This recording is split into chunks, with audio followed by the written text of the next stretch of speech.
மணிகர்ணிகா காட்டுக்கு வந்துட்டோம். இங்கே தான் பார்த்தீங்க அப்படின்னா காசிலேயே அதிகமான பிணங்கள் எரியும் இடம்.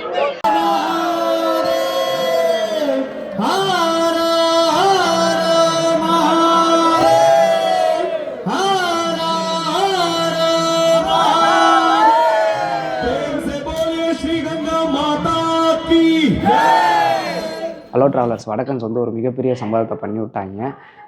என்னாச்சு அப்படின்னு பார்த்தீங்கன்னா, நம்ம விடிய காலையில் 3 மணிக்கு வந்து ரூமு புக் பண்ணியிருந்தோம். அதுக்கு வந்து 1600 வாங்கியிருந்தாங்க. நம்ம அப்போ வந்து நாட்டுக்கோட்டை நகரத்தார் சத்திரத்தில் வந்து கேட்டிருந்தோம். நம்ம காலையில் வந்துட்டு நாட்டுக்கோட்டை நகரத்தார் சத்திரத்தில் வந்து கேட்டிருந்தோம். அவங்க என்ன பண்ணிட்டாங்க அப்படின்னு பார்த்தீங்கன்னா, முன்னாடி வந்து ஹிந்திக்காரர் தான் ஒருத்தர் இருந்தாப்புல. அவர் வந்துட்டு பார்த்தீங்க அப்படின்னா வந்துட்டு, இப்போ எதுவும் இல்லை, ஆஃபீஸ் ஓப்பன் பண்ணலாம் வந்திருக்காங்க வாங்கன்னு சொல்லியிருப்பார் போல். எங்களுக்கு புரியலை அவர் ஹிந்தியில் பேசுனதுனால. செக்யூரிட்டி மட்டும் இந்தியா இருக்கிறாங்க, அதனால் புரியலை. நாங்கள் அங்கே போய் ரூம் போட்டோம். இப்போ என்ன பண்ணிட்டானுங்க அப்படின்னா, ஃபஸ்ட்டு நாங்கள் புக் பண்ணல 24 ஹவர்ஸில் வந்துட்டு ரூம் வந்து நீங்கள் வெக்கேட் பண்ணிக்கலாம் அப்படிங்கிற மாதிரி சொல்லி தான் புக் பண்ணது. இப்போ பார்த்தீங்கன்னா மேனேஜர் எவனை வந்து காசியில் எங்கேயுமே அந்த மாதிரி கிடையாது, 12 ஹவர் தான் அப்படின்னு சொல்லி 11 மணிக்கு வந்து நம்ம காலையில் சாமி பார்த்துட்டு வந்திருந்தோம். உங்களுக்கே நல்லா தெரியும். தூங்கிட்டு இருக்கையில் வந்து எழுப்பி 12 ஹவர் தான், நீங்கள் வெக்கேட் பண்ணுங்கள், இல்லைனா திருப்பி எக்ஸ்ட்ரா பே பண்ணுற மாதிரி இருக்கும் அப்படின்னு சொல்லி மூஞ்சில் அடித்த மாதிரி பேசிட்டானுங்க. உடனே வந்து கேட்டோம். இங்கே வந்து நமக்கு ரூமே கொடுத்துட்டாங்க. இது பார்த்திங்க அப்படின்னா கிட்டத்தட்ட கோயில் மாதிரியே இருக்குது, ரொம்ப சூப்பராக இருக்குது. அதே மாதிரி கரெக்டாக இவங்க 24 தமிழில் பேசுகிறாங்க. ஸோ வந்து ஏமாத்துறதுக்கு வாய்ப்பு கிடையாது. ஸோ 24 ஹவர்ஸுக்கே வந்துட்டு வெறும் 700 ருபீஸ் தான் கேட்டிருக்கிறாங்க. அதே மாதிரி பார்த்தீங்கன்னா, நீங்கள் வந்தீங்க அப்படின்னா நைட்லேயே மிட் நைட்லேயே வந்துட்டாலும் இங்கே வந்துட்டு பார்த்தீங்க அப்படின்னா ஃபஸ்ட்டு நீங்கள் ரூமு புக் பண்ணிவிட்டு வர்ற மாதிரி பாருங்கள். நீங்கள் ரூம் புக் பண்ணுறதுக்கு ஃபோன் பண்ணையில் பார்த்தீங்க அப்படின்னா வந்துட்டு உங்களுக்கு வந்து இல்லை முடியாதுன்னு சொல்லிட்டாங்க, ஃபோன் பண்ணி புக் பண்ண முடியாதுன்னு சொல்லிட்டாங்கன்னா நீங்கள் தைரியமாக வாங்க. ஆனால் நீங்கள் நைட்டில் வந்து ரூம் எடுத்துடாதீங்க எங்கேயுமே. ஏதாவது ஒரு இடத்துல உங்கள் லக்கேஜ்லாம் லாக்கரில் வச்சுட்டு நீங்கள் காலையில் எக்ஸ்ப்ளோர் பண்ணிவிட்டு ஒரு 8-9 மணிக்கு மேலே வாங்க. அதாவது ஒர்க்கிங் ஹவர்ஸில் வந்து நான் கேளுங்க. அப்போ வந்து தமிழ் பீப்புள் இருப்பாங்க. ரூம் இல்லை அப்படின்னாலும் நிறையா வரண்டா மாதிரியெல்லாம் சூப்பர் பிளேஸாக இருக்குது. பாய் பெட்ஷீட் எல்லாமே இவங்களே தருவாங்க. ஸோ அங்கே கூட வந்து நீங்கள் தங்கிக்கலாம். இப்போ நாட்டுக்கோட்டை நகரத்தார் ரூம் எப்படி இருக்குன்னு பார்ப்போம் வாங்க. ஒரு பெட் இருக்குது, கீழே கூட படுத்துக்கலாம், ஒன்றும் பிரச்சனை இல்லை. இங்கே தான் வந்து நம்ம அடுத்த 24 ஹவர்ஸ் வரைக்கும் தந்துருக்குறாங்க. இங்கே தான் ஸ்டே பண்ண போகிறோம். ஸோ காசியில் ஒரு தமிழ் பீப்புளுக்கு வந்து இந்த மாதிரி இந்த அளவுக்கு இருக்குது அப்படிங்கிறது ரொம்ப சந்தோஷமாக இருக்குது. ஸோ வந்து நல்ல வேலைக்கு திருப்பி 1600 அப்படின்னா இதுக்கே 3000க்கு மேலே நமக்கு செலவாயிருக்கும். இப்போயுமே தேவையில்லாமல் நாங்கள் 1300 செலவு பண்ணிட்டோம். அதனால தான் நம்ம விலாகை பாருங்கள் அப்படின்னு சொல்கிறது. எதனால் அப்படின்னு கேட்டிங்கன்னா, நாங்கள் எதுவுமே தெரியாமல் ஃப்ரெஷ்ஷாக வந்திருக்கிறோம். வந்து ஒன்று அலைஞ்சு தெரிஞ்சுக்கிட்டு உங்களுக்காக நாங்கள் வீடியோவாக பண்ணுறப்ப இப்போ இந்த தப்பை நீங்கள் பண்ண மாட்டீங்கல்ல. இனிமேல் நீங்கள் வர்றீங்க, இப்போ நானே 2வது டைம் வந்தேன் அப்படின்னாலும் ஒன்று பகலில் வர்ற மாதிரி இங்கே லேண்ட் ஆகிற மாதிரி பார்ப்பேன். அப்படி இல்லை அப்படின்னா நான் இப்போ மிட் நைட்டில் வந்தாலும் லாக்கரில் எங்கேயாவது வந்து நம்மளோட திங்ஸை மட்டும் வச்சுட்டு நம்ம சாமி கும்பிட்றது இதெல்லாம் பண்ணிவிட்டு ஒர்க்கிங் டைமில் வந்து நான் புக் பண்ணியிருப்பேன். அப்படி புக் பண்ணியிருந்தேன்னா எனக்கு வெறும் 700 முடிஞ்சிருக்கும். இப்போ 1300 ஆகிப்போச்சு. ஸோ வந்துட்டு இந்த மாதிரி தவறுகள் நீங்கள் பண்ணக்கூடாது அப்படின்றதுக்காக நாங்கள் ஃபுல்லாக வந்துட்டு வீடியோ வந்து பார்க்க சொல்கிறோம். நீங்கள் காசி பிளான் இருந்தாலும் வேறு யாராவது காசிக்கு வர்றவங்க இருந்தாலும் அவங்களுக்கு வந்து இந்த வீடியோவை ஷேர் பண்ணுங்கள், ஓகேங்களா? ஸோ அடுத்தது வந்து நாங்கள் கொஞ்சம் நேரம் ரெஸ்ட் எடுத்துட்டோம். அவனுங்க வடக்கன்ஸ் வந்து எழுப்பி விட்டானுங்க. இனிமேல் வந்து நம்ம எக்ஸ்ப்ளோர் தான் பண்ண போகிறோம். இங்கே பார்க்க வேண்டிய இடம் நிறையா இருக்குது. அது எல்லாத்துக்குமே வந்து இப்போ நம்ம கிளம்ப போகிறோம். அடுத்து எந்தெந்த இடம் பார்க்கணும் அப்படிங்கிறத வாங்க பார்க்கலாம். காலையில் என்ன நடந்துச்சு அப்படிங்கிறத நான் ஆல்ரெடி சொல்லியிருந்தேன். இப்போ நம்ம நாட்டுக்கோட்டை நகரத்தார் சத்திரத்தில் தான் இருக்கோம். மத்தியானம் ஒரு சூப்பரான சாப்பாடு சாப்பிட்டோம். ரொம்ப நாளைக்கு அப்புறம் ஒரு வீட்டு சாப்பாடு மாதிரி ஒரு அருமையான சாப்பாடு சாப்பிட்டோம். ஹைலி ரெக்கமெண்டபுள்னு பார்த்தீங்க அப்படின்னா நகரத்தார் இதுதான், சத்திரம் தான். ஆனால் கிடைக்குமா அப்படின்னு கேட்டிங்கன்னா, ரூம் கிடைக்குமா அப்படின்னு கேட்டிங்கன்னா கண்டிப்பாக கிடைச்சிடும். கிடைக்கலனாலும் நீங்கள் அந்த இதுலையாவது, அதாவது அந்த வறண்டாவில் ஏதாவது தங்குறேன்னு சொல்லிவிட்டு ஒரு லாக்கர் வாங்கி உங்கள் திங்ஸை வச்சுட்டு வறண்டாவில் தங்கிக்கங்க. சாப்பாடு பெஸ்ட்டாக இருந்துச்சு. ஸோ அங்கேயே பார்த்தீங்க அப்படின்னா வந்துட்டு நகரத்தார் இதிலே பார்த்தீங்கன்னா இந்த டிரான்ஸ்போர்ட்லாம் கூட அரேஞ்ச் பண்ணி தராங்க. சுற்றி பார்க்குறதுக்குலாம் டிரான்ஸ்போர்ட்லாம் கூட அரேஞ்ச் பண்ணி தராங்க. அங்கே நீங்கள் எடுத்தீங்க அப்படின்னா கொஞ்சம் அமௌண்ட் வந்து கம்மியாகவும் உங்களால் எடுத்துக்க முடியும். கம்மியான அமௌண்ட்டில் எடுத்துக்க முடியும். நீங்கள் நகரத்தார் இதில் பார்த்தீங்க அப்படின்னா வந்துட்டு சாப்பாடு நீங்கள் சாப்பிடணும்னா முன்னாடியே டோக்கன் வாங்கணும். மத்தியானம் நாங்கள் சாப்பிட்டதுக்கு காசு வாங்கலை, ஆனால் ஈவினிங் வந்து காசு வாங்குவாங்கன்னு நினைக்கிறேன்.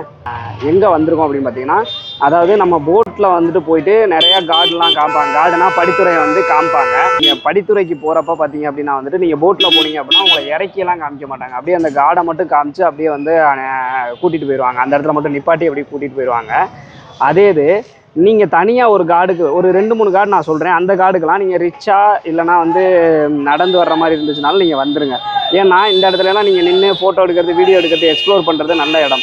அதில் முதல்ல பார்த்தீங்க அப்படின்னா 2 கார்டு வந்து பக்கத்தில் இருக்கும். Harishchandra card, Hanuman card. இந்த 2 கார்டு வந்து நீங்கள் வந்துட்டீங்க அப்படின்னா 2 காடு நீங்கள் வந்து இங்கே வந்து அதிகமாக புணங்களை எரிக்கிறதும் ப்ளஸ் அகோரிகளையும் அதிகமாக பார்க்கலாம். அதே மாதிரி அந்த அனுமன் காட்டுக்கிட்ட தான் வந்துட்டு பாரதியாரோட வீடு இருக்குது. அது 2யும் தான் இப்போ நம்ம எக்ஸ்ப்ளோர் பண்ண போகிறோம்.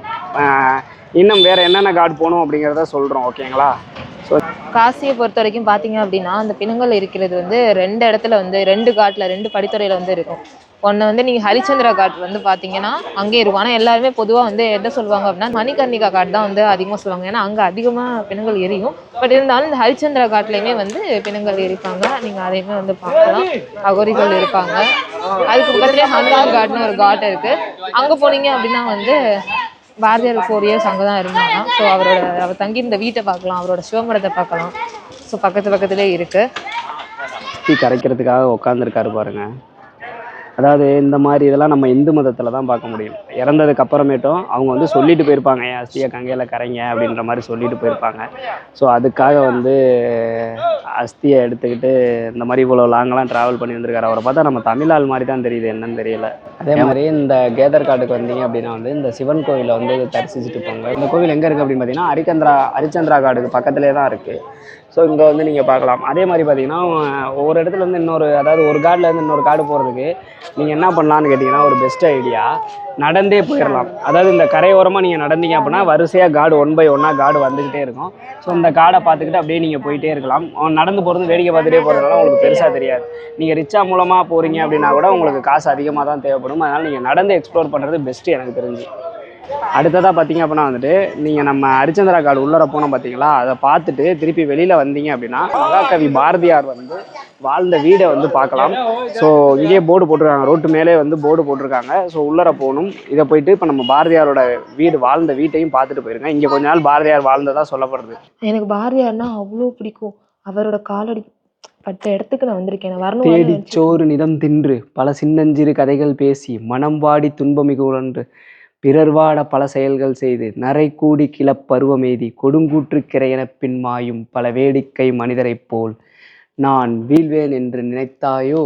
அவங்களுக்கு அது பிடிக்கும். எனக்கு வந்து பாரதியாரோட இந்த கண்ணம்மா அந்த தொகுப்பு தான் ரொம்ப பிடிக்கும். ஸோ நின்னை சில வரங்கள் கேட்பேன், அந்த சின்னஞ்சிறு கிளியே கண்ணம்மா அந்த இது வந்து அவ்வளோ பிடிக்கும். நம்ம வந்து இப்போ தஸ்வகந்தா காட்டுக்கு வந்துட்டோம். ஃபஸ்ட்டு நம்ம பார்த்தது வந்து ஹரிச்சந்திரா காட் பார்த்தோம். அதுக்கப்புறம் ஹனுமன் காட்டில் போயிட்டு பாரதியார் வாழ்ந்த வீட்டை பார்த்தோம். அதுக்கப்புறம் வர வழியில் நம்ம நிறைய காட்ஸ் பார்த்துட்டே வந்தோம். இப்போ பார்த்தீங்க அப்படின்னா வந்து நம்ம தஸ்வகந்தா காட்டுக்கு வந்திருக்கோம். 6 மணிக்கு தான் வந்து கங்கா ஆர்த்தி. ஆனால் பாருங்கள் இப்போ 3 மணி தான் ஆகுது கரெக்டாக. இப்போவே வந்து சீட்ஸ் எல்லாம் வந்து பிடிக்க ஆரம்பிச்சிட்டாங்க. இங்கே பாருங்க, சீட்ஸ் எல்லாம் பிடிக்க ஆரம்பிச்சிட்டாங்க. இங்கேயுமே வந்து கரெக்டாக எல்லாம் அரேஞ்ச்மெண்ட்ஸுமே பண்ணிகிட்ருக்காங்க.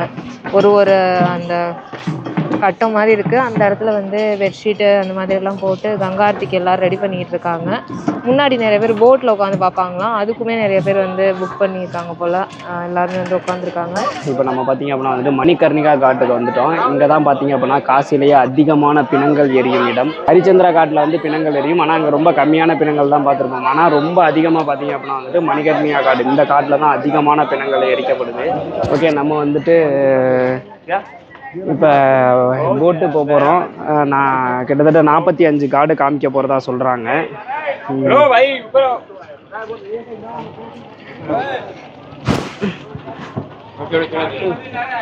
நம்ம மணிகர்ணிகா காடு வந்துட்டு வந்தோம். பிணங்கள் எரியறதெல்லாம் பார்த்தோம். அதுக்கு பக்கத்துலேயே பார்த்தீங்க அப்படின்னா வந்துட்டு போட்டிங் வந்து போகலாம்.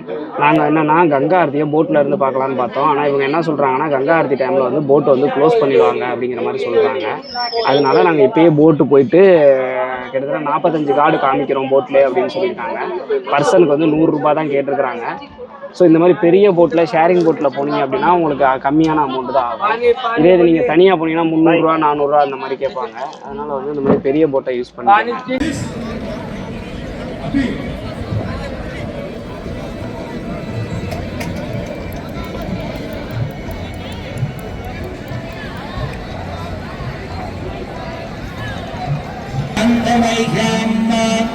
ஆதேசம் நமோ நமः. ஸ்நானம்